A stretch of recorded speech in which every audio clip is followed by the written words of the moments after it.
السلام عليكم ورحمة الله وبركاته دمان قيارتا سو دواada barnaamijkeenan maanta insha Allah taala waxaan ku qaada dhigi doonaa laba qodob oo ku saabsan arrimaha Soomaalida iyo dagaalkii ay ku hayeen maamulka Donald Trump.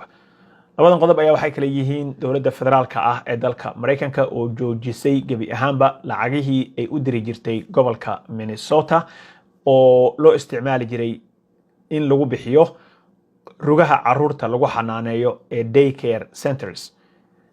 qodobka labaadna waxa weeye dad Soomaaliya oo ka soo jeeda dalka Soomaaliya haddase ah dad American citizens ah oo iyagu baaritaan lagu sameeyay sidii ay ku qaateen dhalashada dalka Mareykanka.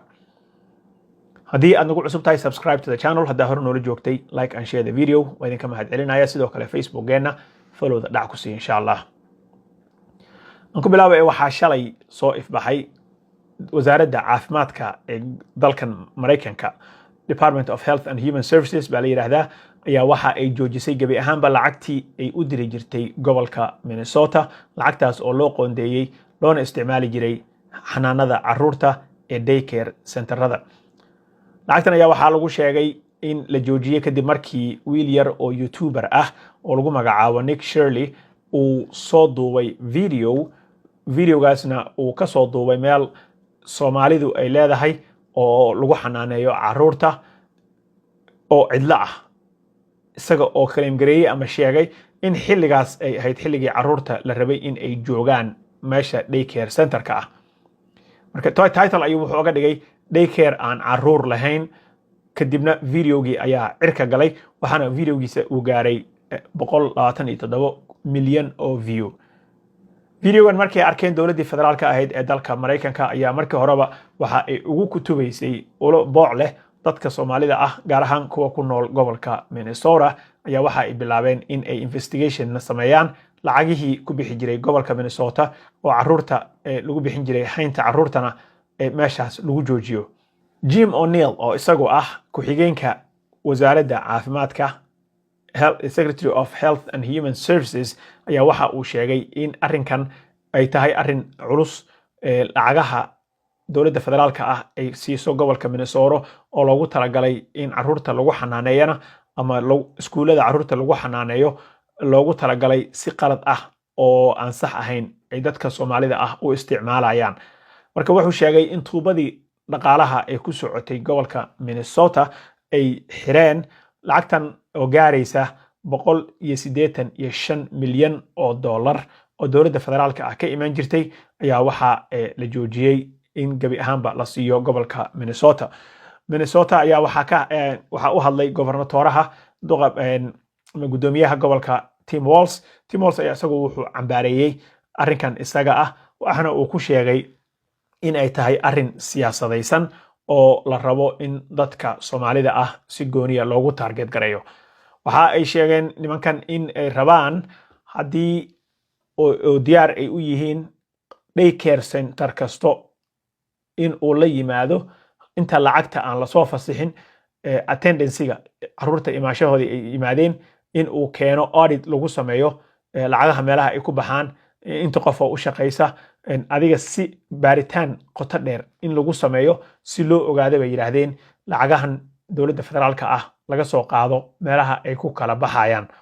Tim Walz ayaa isagu wuxuu sheegay arrinkan arrin siyaasadaysan inuu yahay, la rabana in stateka ama gobolka magaca looga xumeeyo kow, positionka hadda uu haysto gobernatorahana ay la wareegaan xisbiga jamhuuriga ah oo isaga meesha in ay ka ceeriyaan ujeedka in uu yahay ayuu sheegay. sharciga ayaa waxaa sidaas si lamid ah uu ku soo celceliyay in uusan u ogolaanaynin in si siyaasadaysan oo politically motivated ah oo u isticmaali karaan Trump iyo xirtiisa.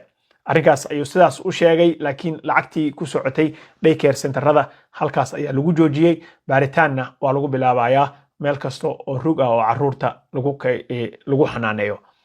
haddaan u gudbo qodobka labaad, waxaan eegi doonaa insha Allah taala dad Soomaali ah oo ay dowladda federaalka ah ee dalkan Mareykanka gaar ahaan waaxdeeda qaabilsan Homeland Security-ga ay baaritaan ku bilaabeen dad Soomaali ah oo haysta dhalashada dalka Mareykanka. dadkan ayaa waxa ay sheegeen Tricia McLaughlin gabadha la yiraahdo ayaa waxa ay sheegtay in ay baaritaan ku hayaan dad oo ay uga shakisan yihiin inay ku qaateen dhalashada dalka Mareykanka si qaldan. Marka mar la weydiiyey oo la yiri maxaad ku cadaynaysaa sideed se maaragtay arrinkan baaritaanka ugu samaynaysaan yaad se target garaynaysaan, waxa ay sheegtay in qofka markii uu dalkan imaanayay oo immigrationka uu ku imaanayay si qaldan uu ku qaatay oo been uu sheegay waa qodob. midda labaadna waxa ay tiri dadka markii interviewga laga qaaday oo dhalashada la siinayo la dhaarinayay inay iyadana wax qalad ah ama beena ay ku dhaarteen. gaar ahaan waxay tiri dadka guurka lagu keenay oo ay kulli waxa baryahan dambe ay aad iyo aad Fox News oo televisionkaas uu aad iyo aad u bombooninayay in ay u dan leeyihiin dad walaalo ah oo iskeenay bay u dan leeyihiin. mar la weydiiyey dadka sida qaladka ah ku qaatay oo ay ka shakisan yihiin ayaa waxa ay tiri qofka markii uu dalkan soo galayay in uu si sharci darro ah ama si qalada oo been ah uu u sheegay immigration officerska oo si been ah sharciga ku qaatay waa qodob keeni kara in lagala noqdo dhalashada dalka Mareykanka. tan labaadna waxa ay tiri dadka guurka isku keenay oo baryahan dambe ay ku soo celcelinayeen in ay jiraan dad walaalo ah oo guur isku keenay, dadkaasna waa u dan leenahay bay yiraahdeen oo si gaar ah ayaan u fiirinaynaa. waxa telefishinka caalamiga ah ee xagga jamhuuriga jira ee gacanta midig ee Fox News in badan alaaba ku soo celceliya in Ilhaan Cumar ee walaalkeed keentay. marka arrinkaas wax cadeyna oo ay u hayaan ma jirto. haday cadeyn u hayaan waa hore ay dacwad ku soo oogi lahaayeen, laakiin arrinkaasna waxa aad u bombooniya oo ku soo celceliya gabadhan Tricia McLaughlin iyo waxa ku soo celcelisa Kristi Noem oo iyadu haysata Homeland Security-ga. marka arrinkan waxa ay bilaabeen bay yiraahdeen dad Soomaaliya in baaritaan lagu bilaabo dadkaas oo ay uga shakisan yihiin inay si sharci darro ah ay sharciga ku qaateen, in ay been sheegeen ama ay wax isdaba mariyeen markii ay qaadanayeen. so far hadeer dad ay soo qabteen ama hadda wax newska soo galay oo ay ku qabteen fraud ama si qalada inay wax ku qaateen ma jiro. laakiin FBI-da ninka directorka ka ah Kash Patel ayaa waxa uu sheegay in ciidamadii FBI-da oo Federal Bureau of Investigation-ka hay'adaas oo dhan wixii haysay resources dhaqaale iyo ciidanba ay isugu geysay gobolka Minnesota oo ay ujeedkooduna uu yahay in baaritaano culculus la sameeyo oo lagu baarayo dadka Soomaalida ah. marka dagaalkii wuu sii ballaartay.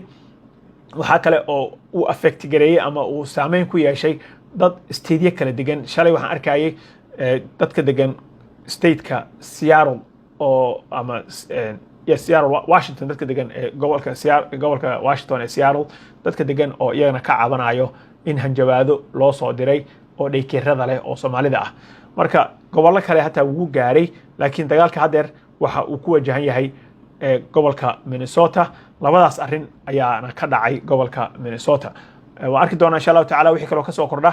haddii aad nagu cusub tahay subscribe, haddaa hore noola joogtay like and share the video. idinka mahad celinaya. wassalaamu calaykum waraxmatullaahi wabarakaatuh.